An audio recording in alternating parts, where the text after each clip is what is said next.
دنیا کی دو super power طاقتیں جو 800 سال سے ایک دوسرے کی دشمن تھیں، ایک دوسرے کے مد مقابل کھڑی تھیں، ایک دوسرے کے خلاف جنگیں کر رہی تھیں، 800 سالہ دشمنی کو بھلا کر آپس میں اتفاق کر لیا۔ تو جب ایرانی فوج نے دیکھا کہ مسلمان فتوحات پر فتوحات کرتے چلے جا رہے ہیں، اور دوسری طرف روم نے دیکھا کہ مسلمان مسلسل آگے بڑھتے چلے جا رہے ہیں اور ہماری سلطنت گرتی چلی جا رہی ہے، ہمارے بڑے بڑے شہر گرتے چلے جا رہے ہیں، تو روم کے بادشاہ ہرقل نے اور ایران کے اصلی بادشاہ جنرل رستم نے مل کر مشاورت کی اور آپس میں اتفاق اور اتحاد کر لیے۔ الحمدللہ وکفا والصلاة والسلام علی عباده الذین اصطفى خصوصا علی سید الرسل محمد المصطفى وعلى آلہ المجتبى وعلى أصحابه الأتقياء والأصفياء أرسله بالحق بشيرا ونذيرا وداعيا إلى الله بإذنه وسراجا منيرا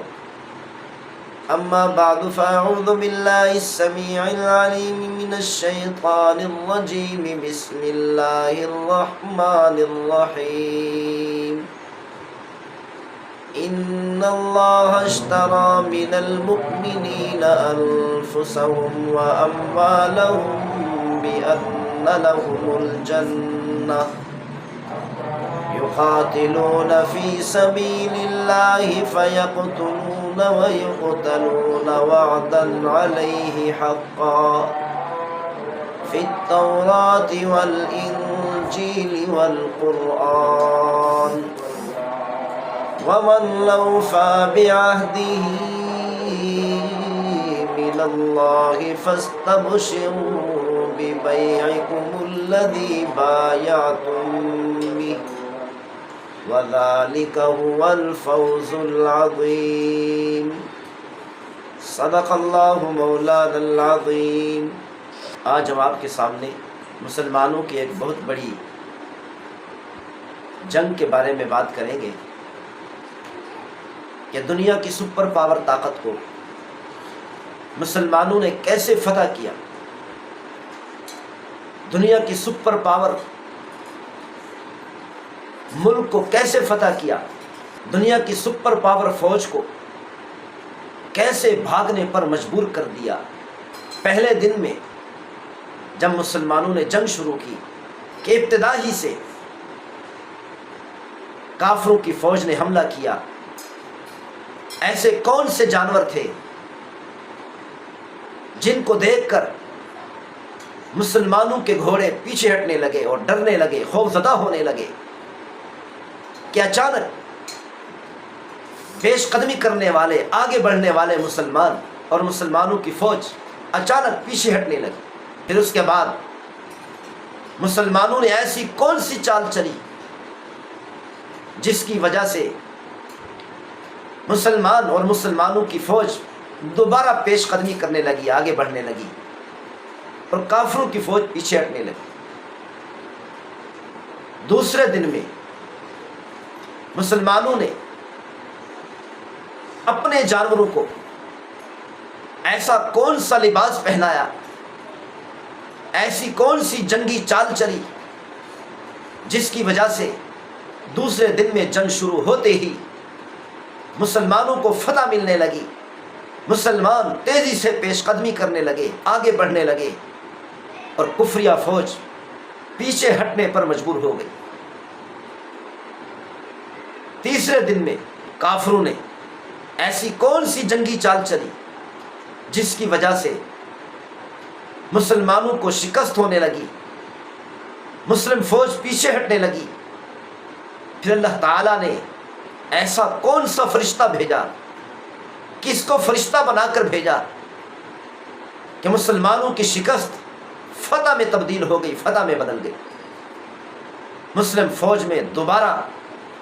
بہادری اور جنگ کا جذبہ اور شہادت کا جذبہ پیدا ہو گیا، اور جنگ کا چوتھا دن فیصلہ کن دن تھا۔ چوتھے دن میں فیصلہ کن جنگ تھی۔ مسلمانوں نے، مسلم فوج نے ایسی کون سی مضبوط چال چلی کہ مسلمانوں کی 30,000 فوج کافروں کی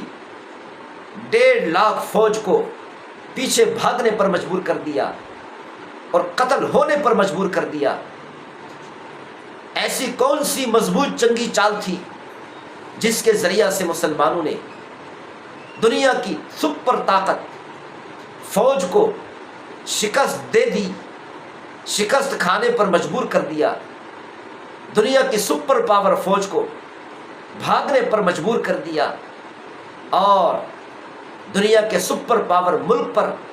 اسلامی فوج نے غلبہ حاصل کر لیا اور مکمل طور پر فتح حاصل کر لی۔ آج ہم آپ کے سامنے یہ پوری جنگ کے واقعات بیان کریں گے۔ تمام حضرات سے گزارش ہے غور سے سماعت فرمائیں۔ دنیا کے اندر کئی سپر پاور طاقتیں گزری ہیں۔ ایک فرعون تھا کہ جس نے پوری دنیا پر حکومت کی۔ دوسرے نمبر پر ذوالقرنین تھا کہ اس نے بھی پوری دنیا پر فتح حاصل کی، پوری دنیا پر حکومت کی۔ اور ایک سپر پاور طاقت ایرانی طاقت تھی صحابہ کرام کے زمانے میں، جو ہزاروں سال سے سپر طاقت سمجھی جاتی رہی، سپر پاور سمجھی جاتی رہی، اور سپر پاور ملک ہر ایک اس کو سمجھتا تھا کہ پیغمبر صلی اللہ علیہ وسلم کی ایک ہی بد دعا سے ایرانی سپر پاور طاقت تباہ اور برباد ہو کر رہ گئی، ختم ہو کر رہ گئی، ریزہ ریزہ ہو کر رہ گئی۔ جب ایران کے بادشاہ خسرو نے اپنے 2 کمانڈو بھیجے کہ جاؤ پیغمبر صلی اللہ علیہ وسلم کو قید کر کے میرے سامنے پیش کرو، محمد صلی اللہ علیہ وسلم کو اللہ تعالیٰ نے اطلاع کر دی۔ پیغمبر صلی اللہ علیہ وسلم نے بد دعا کی، یا اللہ ایران کو تباہ اور برباد کر دے اور ایران کے بادشاہ کو ہلاک کر دے، کہ بد دعا ہوتے ہی فوراً قبول ہو گئی، اور ایران کے بادشاہ خسرو کے بیٹے نے ہلاک کر دیا، قتل کر دیا، اور خود بادشاہ بن گیا۔ کچھ عرصہ کے بعد خسرو کے بیٹے کو ایران کی فوج کے ایک جنرل نے قتل کر دیا اور خود بادشاہ بن گیا۔ کچھ عرصہ تک یہ بادشاہ رہا۔ تھوڑی عرصہ میں کسی اور جنرل نے